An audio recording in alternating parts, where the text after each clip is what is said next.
This is a kind of follow-up video because a few people have done follow-ups, reference the Fender lawsuit thing and so forth. I don't think Fender will have a leg to stand on, as I mentioned earlier, but it is an example, I think, of corporations in America thinking that they can just stamp out all of their competitors by legal means, cease and desist. And because they're owned by big companies that do lots of different things, the parent company tells the smaller company that they owe them some, and Fender isn't a small company, they owe them a lot of money, and so they need to pay it back, and then you get the lawyers involved, which they think, oh well, that'll frighten people, so we'll get legal teams involved. But the corporations are milking all of the money which they think is for their shareholders. They're not, the corporation that owns Fender isn't the only one that would do this. It is a part of American corporate mentality. But when you bring corporate mentality to Europe and then start to use that mentality in a way that, oh well, we can control all the markets over there as well, I think that somebody should go back to the original court and challenge their judgment of this as an artistic design. Now, Fender haven't made, it's a hit and miss thing with them. They haven't made great guitars, nor have Gibson for years, but some of them are really good and some of them are bad. Their quality control is a hit and miss thing. When you look at stuff like John Suhr, which is what I've got here, it's obviously a Fender. It's the original. Everybody knows the original Strat design. But a Strat design, if you actually look at it, it is the same design as an acoustic guitar. This idea that this is artistic female curves, well, that means all acoustics are. So therefore Fender owes all of the original acoustic guitar makers who made stuff.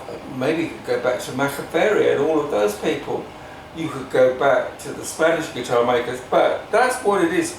It's that electro-Spanish thing that Gibson originally chose. Now, I don't see how corporate mentality can get involved in this. But what Fender maybe ought to have done is looked at the quality of something like this. John Suhr, which I brought up, this guitar is so much better than anything that Fender could produce. It sounds, it's the ability of its pickup. So I'm just going to let you hear the sounds of each pickup without using the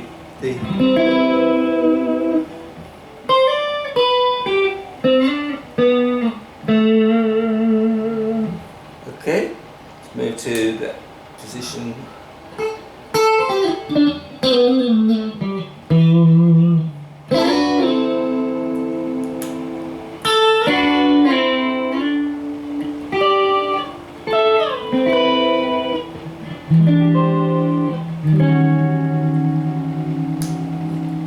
We've got this typical position 2 sound here.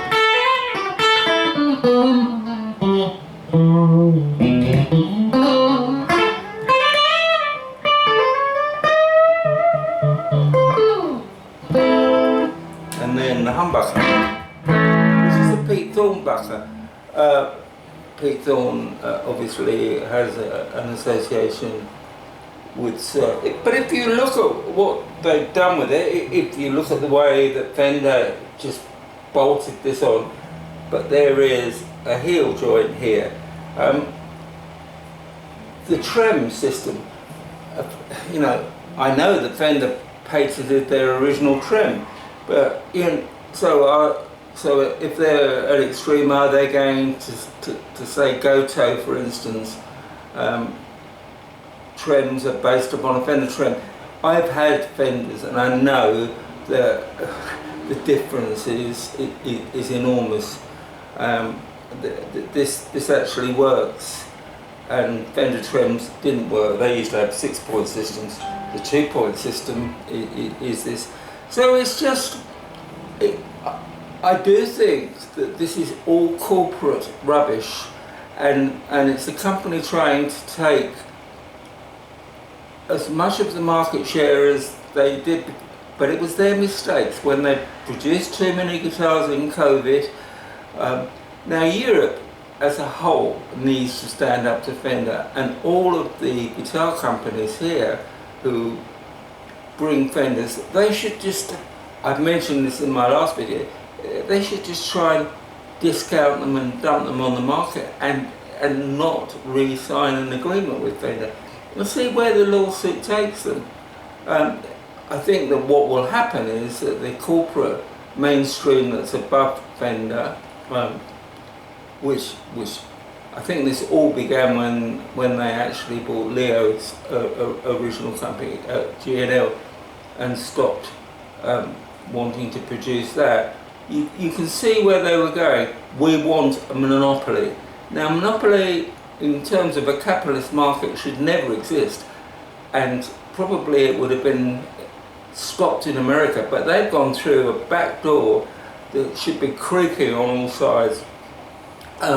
So what I'm going to do is just allow you to hear the quality of sounds with a bit of delay and distortion on it, and over a backing track which is in C, and you just hear how much better it is. But the stainless steel frets, everything about it, the precision of the instrument, the ease of playing, the nets, it's wonderful in comparison, and it makes me angry that they want to take the whole market back and reduce it to the rubbish that they produce now. So let me just change these settings over here. Put a bit of delay on it. Get that, and we'll just let's hear what Fender's rivals sound like. So this is a John Suhr guitar, and he certainly knows how to make.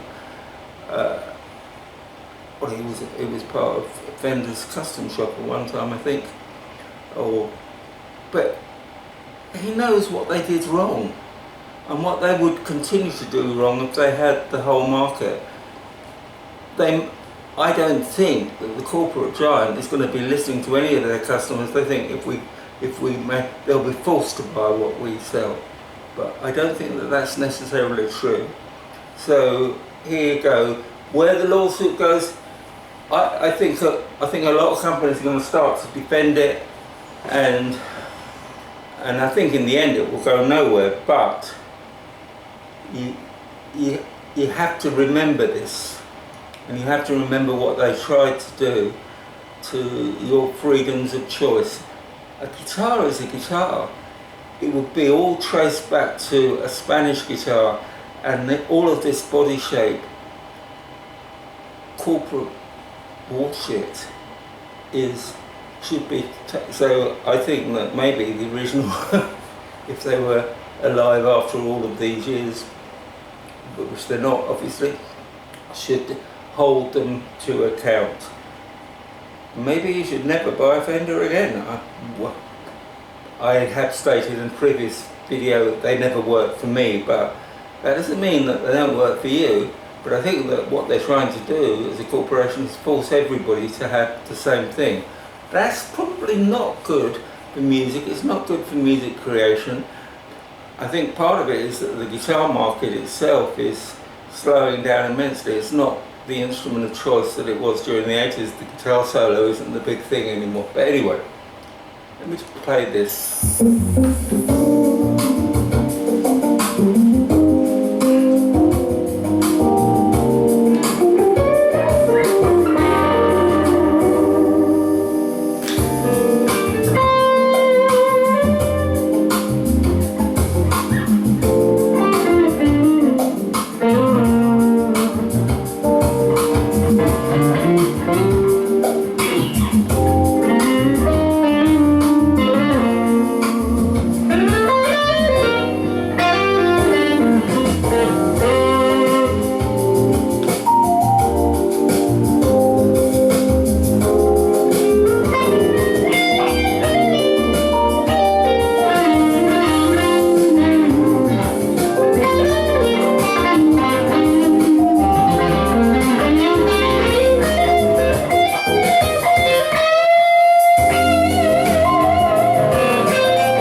models can do. And I could, there was just so much I could never get out of the Fender that was able to get out of this. I hope lots of their artists stand up to I would call Eric Clapton and people like that, hope they stand up to them as well. Because they're in Europe, and all the people that might aspire to play like them wouldn't necessarily aspire to play the same kind of guitar. Anyway, here we go. I'm going to just allow this to fade out, and that's my final take on what I think Fender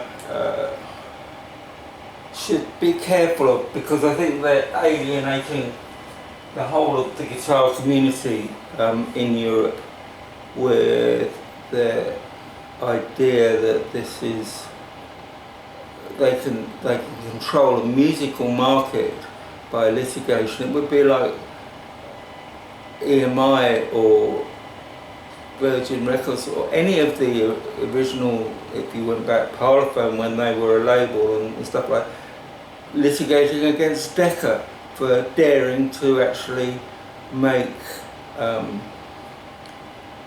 records that rival them. You wouldn't have creativity within music if you didn't have that. I wouldn't be using a Fender guitar for my style if there wasn't the Super Strats, and I mentioned that in the previous video, I think. It's very hot here. It's about 30 degrees, so the cat is feeling it. But I'm going to say good night, and that's my final take. Please like and subscribe if you like this video, and also feel free to comment on what I've said. And maybe you should give your take on it as well, because the more comments that Fender might see, eventually the corporate mentality will go, oh, this could cost us money. Because that's the only way you get through to a corporation, when they realise that all of their litigation is going to cost them more money and more sales, and then they might sell Fender guitars to somebody else who cares about it. Anyway, there's my take.